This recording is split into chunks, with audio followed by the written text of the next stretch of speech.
started. So thank you all for joining my PMP Refresh Hour. This is actually the first one that I'm hosting officially. So thank you all for joining. I hope that you get something out of it.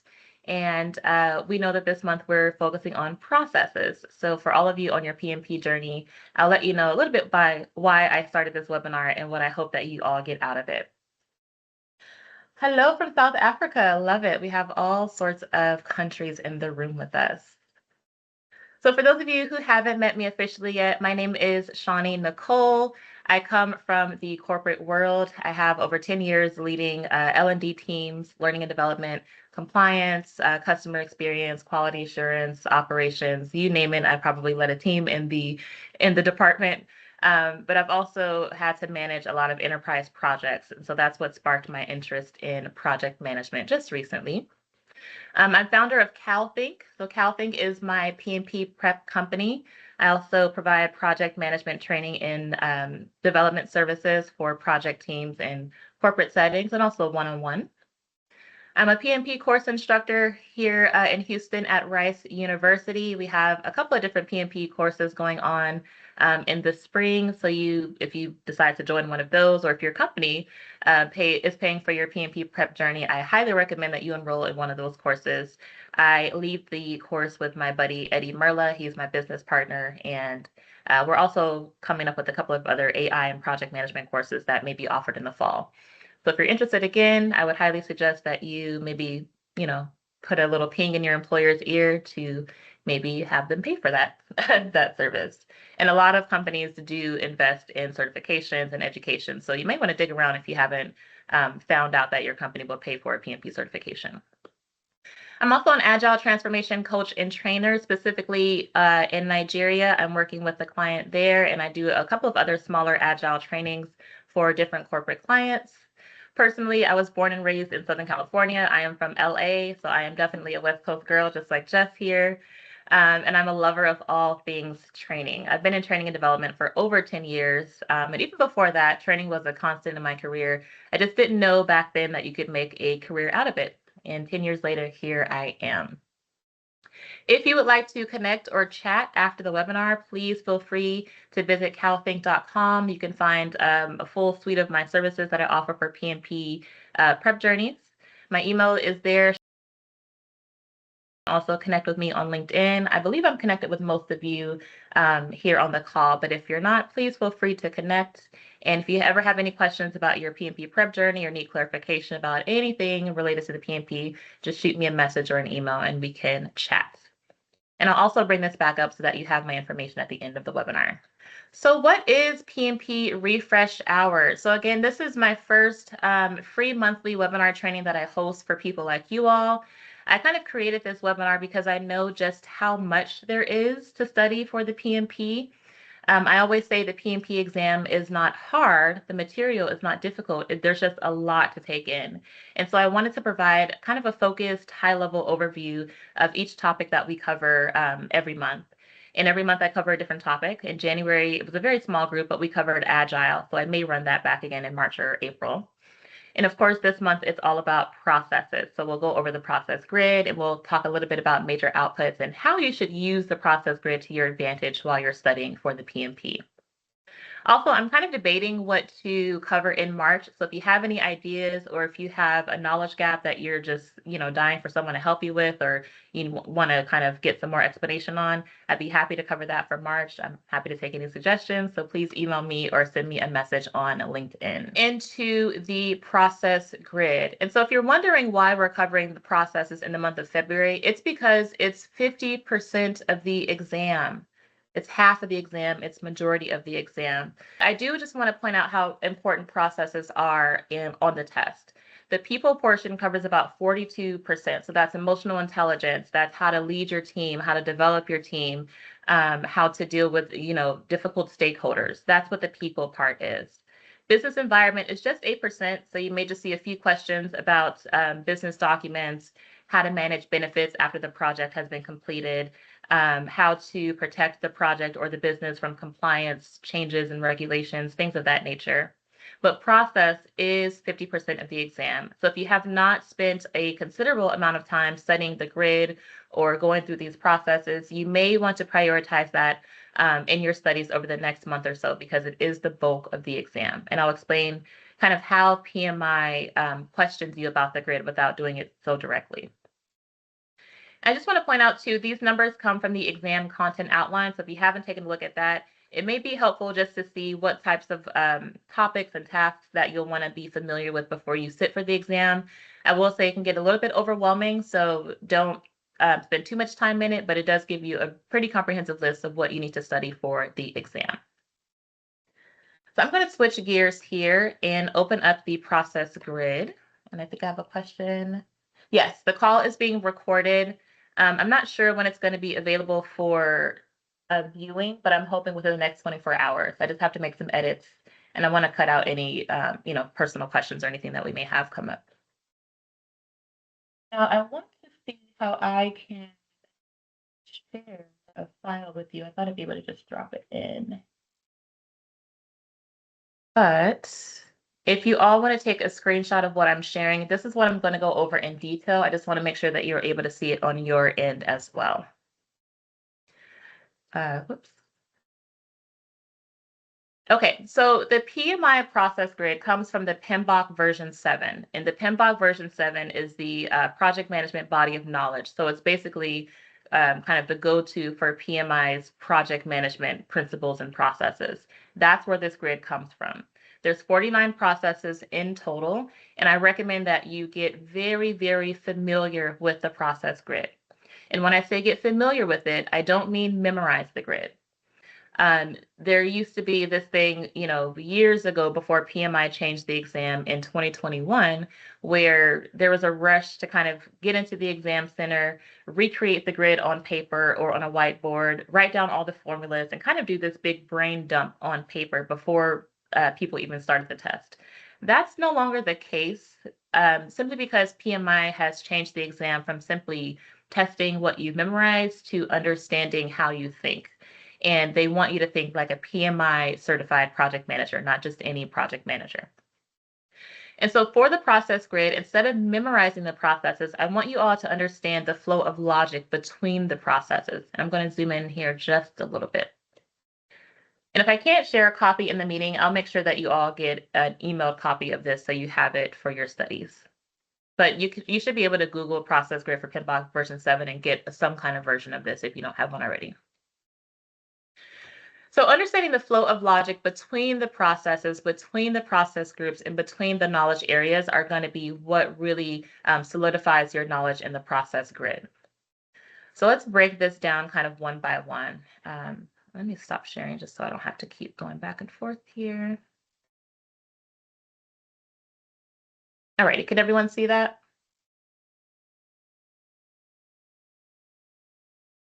Yes. Yes, we can. Perfect. And let me get my screens back together. Okay, stop sharing and everything changes.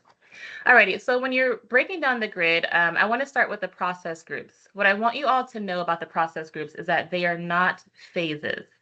So that doesn't mean that you have to go from planning straight to executing and then finish executing before you go to monitor and control. These are meant to be kind of tailored so that you can pick and choose which ones fit your project and then kind of go between the grid as you need to. For example, you may finish a planning process and go straight into monitoring the results of that process or monitoring the outputs of that process. For example, plan risk management. Once you've identified your risks, you may not ever need to implement a risk response, right? And that's an executing process. You may go straight to monitor risks. So it's not a phased layout. It's just groups of categories that the processes are kind of grouped together in. And so all of the planning processes, of course, are in the planning process group. All of the executing processes are in the executing process group. And executing means that we're actually doing the work. We're doing all of the work that we planned in our planning processes. Monitor and control comes, again, I say it comes after planning. It kind of takes place throughout the project. Monitoring is when you're comparing the actual current performance of the project against the objectives or the expectations or the baselines of the project. So you're just checking to see if things are aligned or if things need to be put back on track. Controlling is when you're actually taking action to fix the project or align the project back to its objectives or make some changes to where the project is back on the performance expectation baseline. Okay, so that's where monitor and control often go together. And you'll notice most of the knowledge areas, which we'll talk about in a second, only have either a control process or a monitoring process. It's either or. You don't see any knowledge groups that have both a monitor and control process. So that's another way that you can kind of start to think about the grid. And in closing, of course, it's just one process, close project or phase, but I do want to just reiterate that this can be applied to the entire project at the end, or it can be applied to each phase. Now, if the project itself is structured in phases, like let's say we're building an 18-story building, that's most likely going to take place in phases because we need to build the foundation first, and then the structure, and then we add doors, and then we add other things after that. And so this closing project or phase can take place as each phase closes and each phase begins, or it can take place at the very end of the project. And this process will look different depending on which company you're working at or which company the project is taking place. So each organization has their own formal processes for closing out a project or phase. That's really important to know on the exam. We didn't talk about initiating much, but this takes place at the very beginning of the project, obviously, when we're trying to initiate the project or authorize it. This is where kickoff meetings happen. This is where we identify stakeholders for the very first time. And so this process is really important. Develop project charter. You're going to see quite a bit on the exam, so just get familiar with the project charter, what its purpose is, what it does. It's basically a document that authorizes the project to exist, and it acts as an input to all of the planning processes, meaning that each of these planning processes takes the project charter into consideration. Okay. And you guys, please feel free to put any questions you have in the chat. You can unmute, you can raise your hand. I'm pretty flexible in that regard. So those are the process groups. Again, they just act as categories to group all of the processes together. Okay. The knowledge areas on the side, there are 10 of them. There's not necessarily a flow to the knowledge areas, but I want you all to start thinking about the grid by knowledge area instead of by process group. Meaning, let me see if I can get my little laser out here.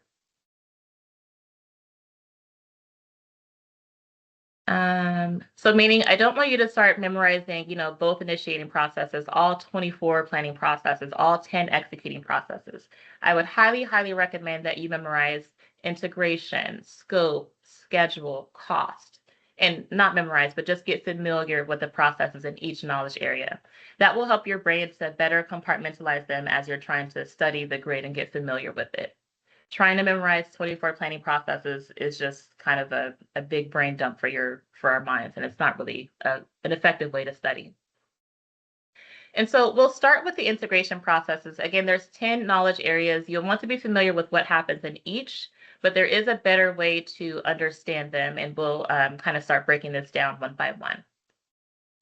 So the integration processes are at the top of the grid. And I want you all to think about them as kind of umbrella processes, meaning that these processes are meant to integrate all of the other knowledge areas and consider all the other knowledge areas in the outputs in the execution of the process, etc. I'm going to delete this. I didn't realize I was making marks. And so, for example, develop project charter. The only other process it encompasses is identify stakeholders, which makes sense, right? To initiate the process, you also want to identify your stakeholders at the very beginning. Develop project management plan is an umbrella process that includes all of the other project management plans for each knowledge area. For example, project scope management has a scope management plan. Schedule management has a schedule management plan. Cost management has a cost management plan. So each of these knowledge areas has a management plan, and each of these plans are part of the larger project management plan. So the output of developed project management plan is the actual project management plan, but it encompasses the scope management plan, cost management plan, risk management plan, et cetera, et cetera. So again, think about these as umbrella processes that consider all of the knowledge areas underneath them. You guys good with that? Is it making sense so far? I'll take the silence as a yes. Alrighty. For executing, I also want you to think of these as umbrella processes.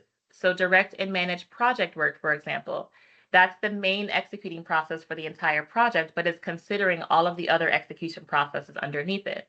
For example, it's considering the quality management piece, it's considering acquiring resources, develop team, it's kind of executing on all of these different knowledge areas. Manage project knowledge, the main output from that process is the lessons learned register. The lessons learned register, as we know, is kind of a register of all the things that we had to learn on the fly on the project that will help future project teams if they, take on a similar project. And lessons learned come from all of the different knowledge areas. So again, it's an umbrella process that considers all of the subsidiary knowledge areas. Same for monitor and control project work, same for perform integrated change control. These are umbrella processes that monitor the entire performance of the entire project. What I want you all to know about perform integrated change control. Was there a question? Okay.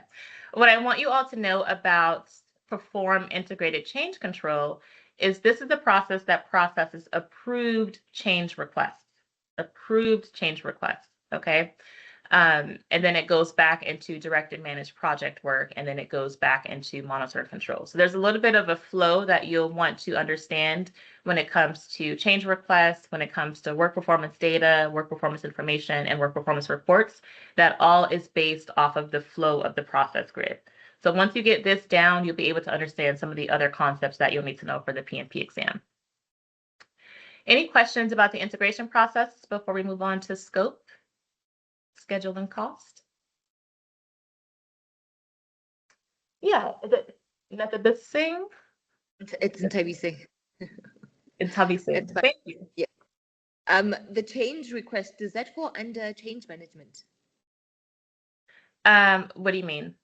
Change management? Like, if there's any changes on the scope or anything, that do we first need to see what the request is or what the change request is, and then do we need to document that once it's been approved or before it's been approved? Yeah, so all great questions. When you're talking about agile, change requests are non-existent. Does anyone know why change requests don't exist on agile projects? Because agile is done in iterations? Sort of. You're on the right track.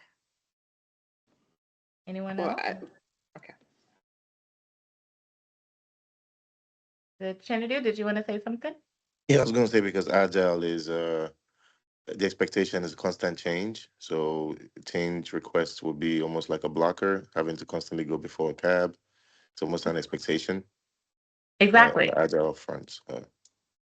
Yeah, thank you, Chinadu. So change requests are pretty much non-existent on agile projects because changes are managed through the product backlog. So if a stakeholder says, hey, I want a different color on this deliverable, they just add it to the backlog and let the product owner prioritize it. But to your question, when we're talking about traditional projects or waterfall projects or plan-driven projects, the very ones that require a lot of planning up front, those definitely have a formal change request process. And usually the project manager will need to understand what the change is that's being requested. They will submit a formal change request. If it's approved, it goes through perform integrated change control because it's considering now how we need to incorporate this change into all of the knowledge areas on the project. And then it goes through direct and manage project work so that the change can actually be executed on the project. And then it goes through some of these monitor and control processes so that we can make sure the change was executed correctly according to the change request. And you'll also want to update the change log, which keeps track of all the changes that were requested, approved, or denied. So there's a few formal processes that take place for change requests, and they're mostly done on waterfall projects that does not exist on the Agile side of the world. And Agile is a big part of the exam. So I just want to make sure that you know the difference between those two. Let me know if that helps answer your question. Awesome, you're very welcome. All right, any other questions? Again, feel free to unmute or put them in the chat. We'll move on to scope, schedule, and cost. And so I'm going to do a little bit of drawing here. I want you all to always keep these three together: scope, schedule, and cost. These are referred to as the triple constraints on a project. Again, mostly on waterfall projects. And that's because if you change one, the other two will be affected. So if you make your scope larger, right, you add more things to your scope, most likely you'll need a longer schedule, most likely you'll need a bigger budget. Another example is if you cut your budget in half, right? Most likely your scope will have to be reduced a little bit and your schedule will most likely be reduced as a result. And so those are the triple constraints. You'll notice that there are no executing processes for the triple constraints. Okay, so you don't even have to worry about that process group for these three knowledge areas. And that's because once you set the baseline for the scope, the schedule, and the cost, there's nothing to execute, right? From there, you're just kind of monitoring the project and controlling it when we need to get it back on track for budget, or back on track for scheduling, or back on track for scope. Before we get too far, I also want you all to know the very first process for each of these knowledge areas, for all 10 knowledge areas, these all produce a management plan. Okay, so plan scope management produces a scope management plan. Plan schedule management produces a schedule management plan. And that happens all the way, through all the knowledge areas. A plan resource management produces a resource management plan. And all of those management plans explain how to manage that knowledge area. So for example, the project quality management. The quality management plan will explain how to manage quality on that test. The communications management plan will explain how to manage communications. So if you ever have a question about, stakeholders are, there's different types of stakeholders and the team is figuring out how to, send information to all of them. Well, they'll probably need to review the communications management plan because it explains how to communicate on a project. Okay. So again, the very first process, and sometimes it's the only process for the knowledge area, produces the management plan for that knowledge area. And all of those management plans are a part of the larger project management plan. Okay, so that's an easy way to memorize some of these knowledge areas. And most of these will only have three processes: a planning, executing, and monitor process. Okay, but the first one will produce a management plan. When we go back to the triple constraints, I want you all to know that the last process for scope produces the scope baseline. Okay, the last process for scheduling produces the schedule baseline. The last process for cost produces the cost baseline. Okay, if you don't know what a baseline is, just high level, it's basically the final version of your scope or schedule or budget that's approved. And once it's approved, it's kind of frozen. And we use that as the bar to measure performance on the project against it. So our scope baseline dictates to us how our deliverables should look, what exactly we're completing. And if we get a deliverable that doesn't match the original scope, we have to measure it against the baseline. The schedule baseline, the same thing. Once it's approved, it's kind of frozen. And in order to change these baselines, it has to go through a formal change approval process. Okay, otherwise they are pretty much untouched and they just serve as kind of the bar for the project. But the last process in each of the triple constraints gives you the baseline. Okay, any questions there? Okay. For the other knowledge areas, I want you all to focus on the order of operations within each knowledge area. That will help you a ton on the exam. So for example, let's go back up to scope. When we get to plan scope management, which is always going to be the first process in the planning process group, After that, it goes to collect requirements, which makes sense, right? You need to know exactly what your stakeholders want, what their desires are for your project. Then you go into define scope, which clarifies what you are going to do, and it also clarifies what you're not going to do on the project. And then you go into create WBS. And the WBS is called a work breakdown structure. And it's this big diagram of all the deliverables and tasks that you need to do on a project. Now, with that in mind, can you create the WBS before you collect requirements? No. You can't, right? It doesn't make any sense. Can you define your scope before you collect requirements? Probably not, right? You need to know, you need to have that baseline. And so that's what I mean by understanding the flow of operations. Even if you don't memorize these processes, you know that requirements comes before the scope is defined, and that comes before you blow out the tasks and deliverables, right? That's the logic that I want you all to follow. Same thing for scheduling. So again, plan schedule management, first process, just kind of get it out of the way. The first thing you're going to do is define activities. This is going to give you your activity list. So you need to know all the tasks that you need to do so that you can arrange them in a schedule that makes sense for your project. After you define them, then it makes sense to sequence them, right? You can't sequence activities before you define the activities. And then you estimate activity duration. So how long is each of these activities going to take on the project? And then that gives you your final schedule, right? Again, you can't estimate activity durations before you sequence them, right? You can't develop your schedule before you define activities. So that's the flow of logic that I want you all to understand. You may get questions about this particular process on the exam, estimate activity durations. So in your mind, I want you all to start thinking, okay, if I'm estimating activity durations, I've already defined my activities. So if the question asks, what should the project manager do next? Define activities will not be the correct answer, right? Because you'll be going backwards. You'll want to look forward to finalizing the schedule or maybe the next knowledge area in line on the process grid. Same thing for costs, a lot fewer processes, but still the same thing. You have to estimate your costs before you determine your budget. That's just plain logic, right?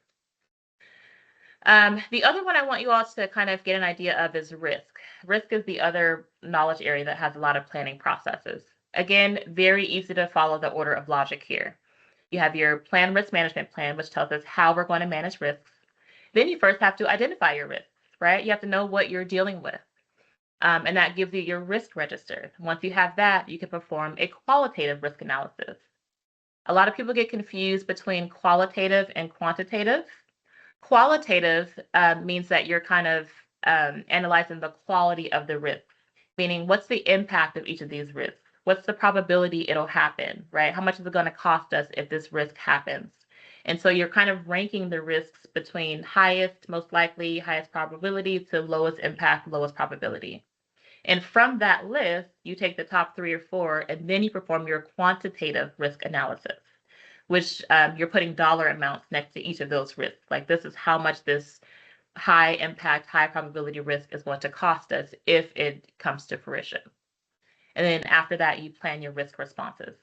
So there's an order of operations within each of the knowledge areas and process groups. Again, they're not hard-coded phases, but there is a flow of logic that PMI wants you to follow.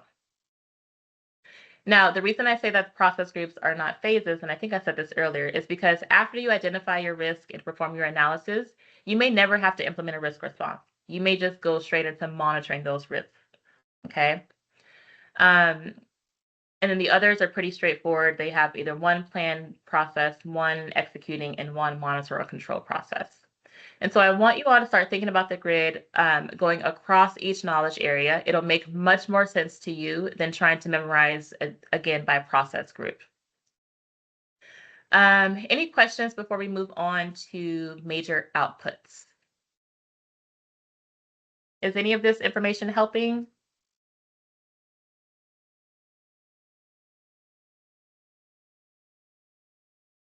Okay, I got one yes, awesome. Let's see what we should do next. Okay, so one of the principles that I teach when I'm dealing with my coaching clients is PMI will never ask you outright about a process. you may never see, define activities or perform integrated change control or implement risk response on the test. What you will see are outputs that are referenced for each phase or each process. Let me refresh my process grid here. So I'm using my process grid. It's available on my website, but this kind of helps you tie the major outputs to each process. An output is basically, once this process is run or executed, here's what we expect from the process. And oftentimes, PMI likes to reference the output. So the document, the artifact, whatever is supposed to be the outcome of that process, instead of recognizing the actual process itself. And that's why it's important to get familiar with the grid and the outputs, because you'll want to start matching those together in your head. That way, no matter if you hear the process name or the major output, you'll know exactly what process it's referring to, you know where you are on the grid, and you'll know where the next logical step takes place. And so when it comes to major outputs, again, we'll start with integration. The way I've arranged this is it's color coded. So basically, develop project management plan. The major outputs are going to be the project management plan itself, and then the change management plan. Okay, those are the two major outputs, and you'll want to know those because I got questions about both of those two on my test. Develop project charter. The main two outputs are the project charter and the assumptions log. Okay, both of those are outputs of develop project charter. I've seen the people miss questions on those because the assumption log is often left out. What helps me to remember that is the project charter does include assumptions and constraints. Okay, so it makes sense that the assumptions log goes hand in hand with the project charter. We'll skip over planning. We just did that one. Direct and manage project work. The major output of those are the actual deliverables, right? The project deliverables. That's what we're all kind of waiting for on a project. And then the issue log. Okay, the issue log keeps a record of all the issues on the project. And issues are risks that have actually happened. Okay, they're called realized risks.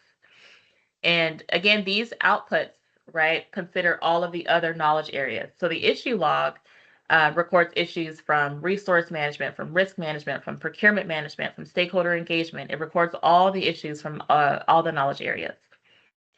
Manage project knowledge. The major output is lessons learned register. A lessons learned register, again, is kind of a list of lessons and things that we had to learn on the fly and sort of learn the hard way that we want to keep a record of to help future project teams who may take on similar projects. And again, it's recording lessons learned from all of these other knowledge areas below. And so, again, my advice is to get familiar with the major outputs because PMI loves to reference all of these documents instead of the actual process. And if you start to, correlate them together in your mind, it'll be a no-brainer for you when you see them on the test.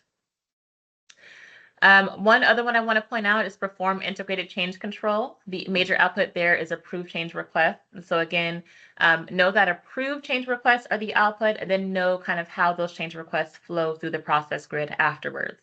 Again, these go back to direct and managed project work, and then they go into monitor and control project work. Okay, the change is kind of managed through the process. Those are the major outputs for integration. I like to call those out because I did get questions about the lessons learned register, approved change requests, and the project management plan. The project charter, you're guaranteed to get a question about it. So just get familiar with what it is, all the components of it, the exclusions, the assumptions, the constraints, the list of stakeholders, the high level scope, all of that is included on the project charter, and then also the assumption log. So let's go down to scope and we'll kind of review these knowledge area by knowledge area. So again, the output of plan scope management is going to be your scope management plan. It's going to be the same thing for all of the plan management processes. Collect requirements. The two major outputs from collect requirements are going to be the requirements management plan. Okay, this is not an official plan that's part of the project management plan, but it is kind of a subsidiary plan that goes into the larger scope management plan. But this lets you know how to manage requirements, right? Any management plan tells you how to manage requirements. If a question asks you about a why, like why are we doing this, it's most likely not going to you're most likely not going to reference the management plan to answer that question. It'll be another document. If the question asks you how we came to this, or how we manage changes to the scope, or how we manage changes to resources, then you would always reference the management plan. Another output of collective requirements is requirements traceability matrix. This is one that you'll often see on the exam as well. This is good for questions like, the project team is getting conflicting information from stakeholders regarding the requirements. What should the project manager do? Most likely the answer is going to be review the requirements traceability matrix to see who submitted that original requirement in the first place, and then, figure it out from there. But this matrix lets you know which stakeholder requested which requirement at what point, and then it kind of just allows you to trace it back to the original stakeholder. And again, I think you will get questions about this particular output. Define scope is another scope process. We just went over that. The output is the scope statement. Please be familiar with the scope statement. You'll likely get a question about this. The scope statement is going to be the most detailed version of the scope that's available on the project. It's not going to be the project charter. The project charter has a very high level scope, and the scope management plan does not include the actual scope for the project. Okay, so if you get any questions on the exam about having a detailed scope, it's going to have something to do with the scope statement or define scope, which is the process that produces scope statement. Okay. Same thing for create WBS. The output is going to be the scope baseline. So if you get a question that says, I saw a question that says something like, the project team is aware that they've seen a detailed scope, but they haven't been assigned the tasks for the project. Most likely then they've completed defined scope, right? Because they've seen a detailed scope. But if they haven't been assigned tasks or work packages, which is part of the WBS, then most likely the scope baseline has not been created yet. Okay, so you won't want to pick anything that has to do with the scope baseline, because you're kind of moving ahead of the game there. And so that's kind of the logic that I want you all to use when you see those outputs on the test. You want to kind of think back to which process it maps to and where you are on the grid. If you see a question that says the scope has just been approved, what should the manager do next? Well, you know that create WBS has been executed. You know that the scope baseline has been created. And so you can go on to the next knowledge area, which would be schedule. Okay, so there's an order of operations in between each process group and knowledge area, and the outputs matter because it kind of dictates to you what makes sense to do next and what makes sense to review if there's an issue with the stakeholders. Going down to schedule, and we'll go through schedule and cost specifically, and then we'll kind of close up for Q&A there. So again, plan schedule management gives you your schedule management plan. It tells you how to manage the schedule, how to manage changes to the schedule, how to manage updates to the schedule. If a stakeholder wants to see how the schedule was created, they'll most likely reference the schedule management plan. So those management plans do mean something, but they don't answer every question. That's kind of where people get tripped up. The management plans are not the end all be all of each of the knowledge areas. It just simply explains how to manage that knowledge area. One other thing I want to say about the management plans while it's on my mind is that the management plans are all controlled documents. And so a controlled document means that it needs a formal change request in order for it to be updated. Okay, so again, we're thinking back to more traditional waterfall project methodologies. So if I need to make a change to the schedule management plan, I have to submit a change request. It has to be approved. It has to go through that, perform integrated change control, et cetera, et cetera. These are all controlled documents. Documents like the activity list are not controlled documents or uncontrolled documents, meaning that they don't need a change request to update. You can just go in and add a new activity. Risk register, the issue log, the change log, those are all uncontrolled documents that can be updated at any time by the project manager. And so going back to the outputs, define activities. The main output of that is going to be your activity list. This is another one that you need to know.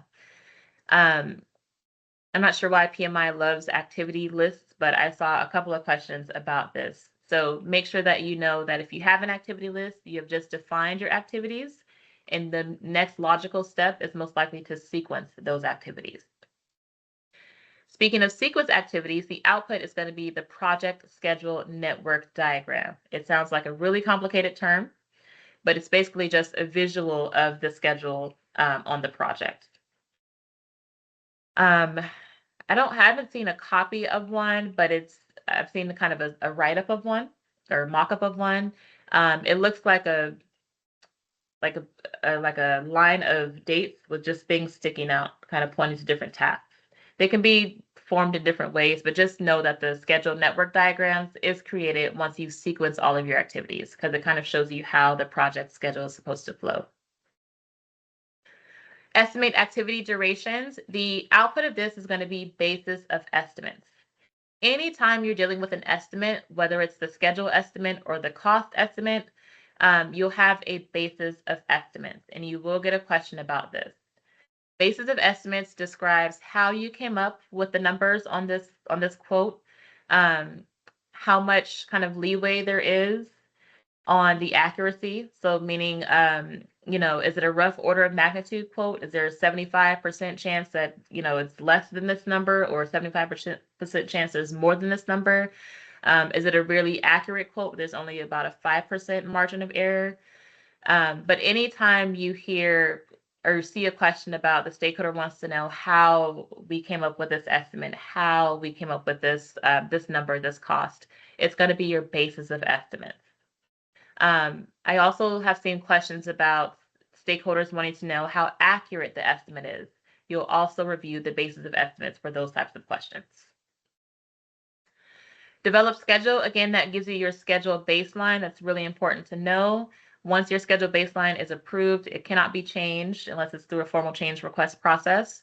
And if you see a question about the baseline, then you know that all of these other processes have already taken place. And so it's probably time to go on to the next knowledge area. I'll cover cost, and then I want to cover one other one, then we'll open up for Q&A. So cost management, again, you have your cost management plan. Estimate cost, you'll see that basis of estimates again. So again, it's telling you how we came up with the cost, how accurate the estimate is, what assumptions we have to take into account on the basis of estimates. It's going to be something that you see on the test for sure.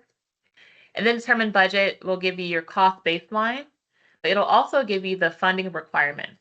So, how we can go about getting this project funded, either through loans from banks, either through, some sort of other way for the organization to get money to fund the project.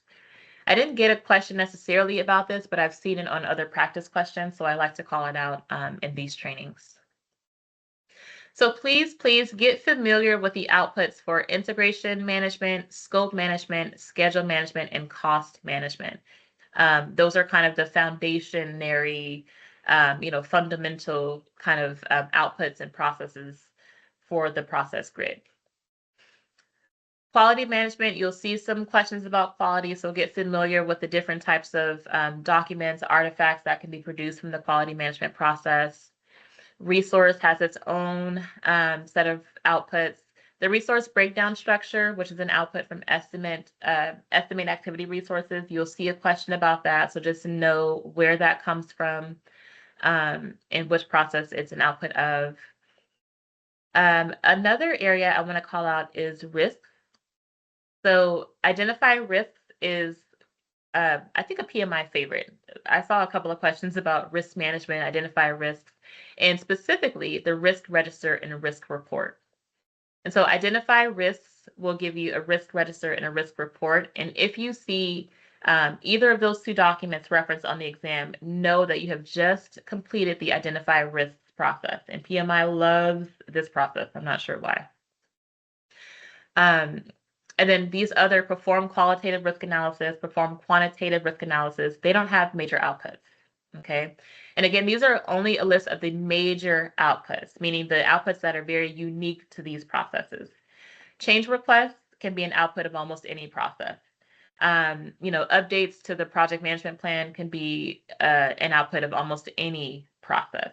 What I want you all to get familiar with is the major ones that are unique to each individual process, because that's where PMI is really going to test your knowledge. Procurement management has a lot of processes. Get familiar with planned procurement management versus conduct procurements versus control procurements.